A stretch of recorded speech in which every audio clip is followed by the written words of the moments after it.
When iconic video games get remade, are they always an upgrade when it comes to animation? To answer this question, we're going to take a look at Resident Evil 4 and Leon Kennedy, and what kind of things got left behind when they upgraded the game. There are some animations in the original version of the game from 2005 that I think showcase a lot of character for Leon. These are his reload animations. This isn't quite as simple as old animation is better than new animation. Animation has to serve the game you're making, and the context to which those animations need to play out. The remake of Resident Evil 4 requires the reloads to work in a very different context to the original game, and I think that's the reason for the change. I think the two big things that got left behind are a feeling of resistance from the weapons, and also how proficient he is when using them. In this video, we'll go over both the new and old animations, and some of the gameplay concessions that need to be made, which resulted in some of these iconic moments for this character kind of being left behind. Where's everyone going? Bingo? So let's dig into some of the context of the original Resident Evil 4. When you reload in that game, there are a couple things to keep in mind. One, you can't move. If you choose to reload, your character is locked in place. You also can't reload unless you first aim your weapon. You can't reload from idle, you can't reload while moving, you have to be locked in place, aiming at someone, and then you can initiate a reload. You also can't turn your camera while you do this. Leon is completely locked into the corner of the screen, and what this does is it allows the animations to play out exactly the same way every single time. This is what lets Leon do his very big broad motions when he reloads these guns. This also allows a lot of tension to come through in the gameplay, because if you decide to reload, you're locked into it. You can't run, you can't cancel it, you can't do any of that. You're locked in, and if there's a zombie charging at you when you decide to reload, you better hope and pray you finish that reload in time. One thing this does is it's very satisfying gameplay-wise to slam that clip into the gun right before you get attacked and blow your enemies away. So let's go to some of the differences in the remake of Resident Evil 4. All of the things I previously mentioned are almost no longer an issue here. You can do all of the above.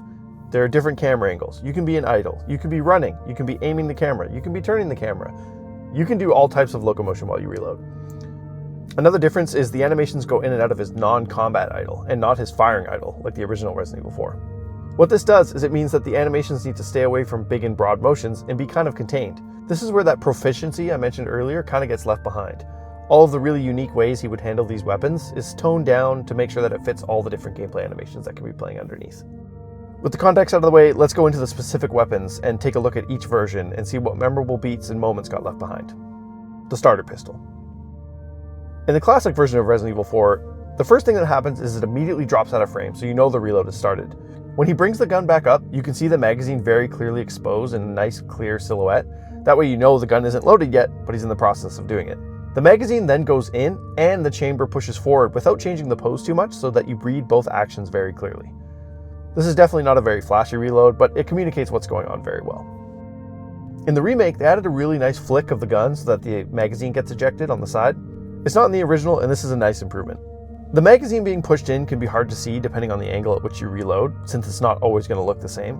Leon also pulling the chamber back feels really soft. This is going back to that resistance thing I mentioned. Almost like his hand is in the right place, but he's not making a big enough motion for it to read properly. This comparison shows the importance of framing the action, and how much less readable things are when the body blocks the view. The Red 9 pistol. The big resistance point here is you can feel the gun resisting as he pushes the bullets down into the gun. On the proficiency side, once he's loaded the weapon, the way he just flicks the gun to the side to get the metal casing to fly off shows just how proficient he is with this weapon. He knows how to use it, he's reloaded a million times. In the remake, however, when he loads the bullets in, the resistance is there in the timing, but it really doesn't come through in the body. He's really gently pushing his thumb against the bullets to get them into the gun, but you don't really feel it. This is where they've got the timing down for the action, but the poses are lacking in conveying that force.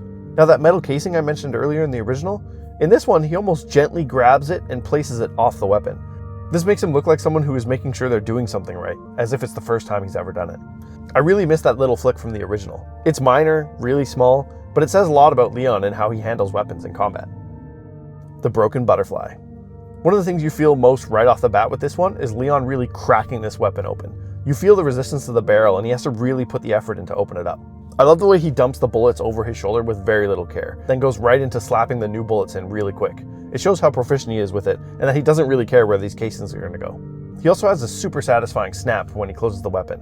Because he showed the resistance required to open it, we know he has to do something big to close it, and this big arm whip he does really articulates that. It's barely on frame, but you can feel it every time he does it.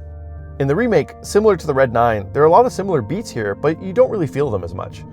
He also does things with very careful precision that you don't really feel like this man is a badass. You feel like he's someone who's very careful with his weaponry. He still has the bullets dump out of the gun, but he doesn't throw them over his shoulder this time. They fall out of the gun when he opens it, which doesn't feel nearly as cool. While the animation does look really nice of him placing each bullet in individually, it's very careful and it loses the character compared to the quick slaps he did in the original. You do still feel the gun resisting him a lot when he closes it, but we've lost the cool arm width from the original. The SR M1903 sniper rifle. Now, I can only speak for myself here, but this might be one of the most iconic reloads in all of gaming. I would love to hear from you guys in the comments if you agree or disagree, but this is easily one of my favorites from the original Resident Evil 4. I think what makes this so memorable, especially at the time, 2005, is that there are a lot of moving parts in the reload. The slide comes back, the bullet flies out, he has a new clip in his hand, the clip separates from the metal piece. There's just a lot going on for this time. Again, this comes down to resistance and proficiency. When he goes to put the new clip in, he really has to shove them in there.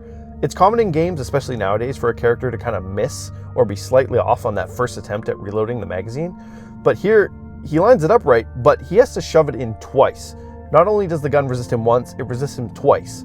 You really feel the force he needs to put in to push this bullet into the gun.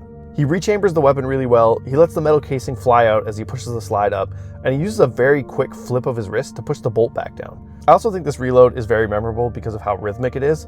The audio helps sell these beats in your mind really well. You really feel them all individually happen, and I think that's what makes this so satisfying. In the remake, a big piece missing here is the clip of bullets. Here, you individually load the bullets versus putting in an entirely new clip. This is because in gameplay, you don't need to fully load the rifle each time. You can take a shot, reload only that shot, and then keep going. This reduces your reload time, but is substantially less cool. That said, a lot of the cool character and proficiency is gone from this reload. He still pulls the slide back, but with much less force, and loading each bullet in one at a time, while a dexterous action and looks really nice, you lose the resistance of the magazine going in at once. He just drops these bullets in one by one. When he pushes the slide back up, it doesn't have a nice rhythm with the slide and the metal piece flying out anymore.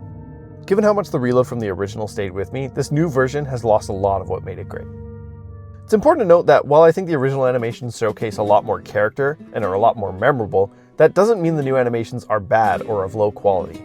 They're finely detailed and they work in a lot of scenarios, and that's a massive achievement for a game like this.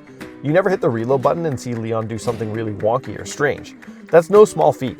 There are a lot of different situations that could make these reloads look weird, and it just doesn't happen. Leon also feels incredible to move around in the game. It's important to look at the entire picture of the animation rather than focus on one specific area, as there's a lot of awesome animation in the new Resident Evil.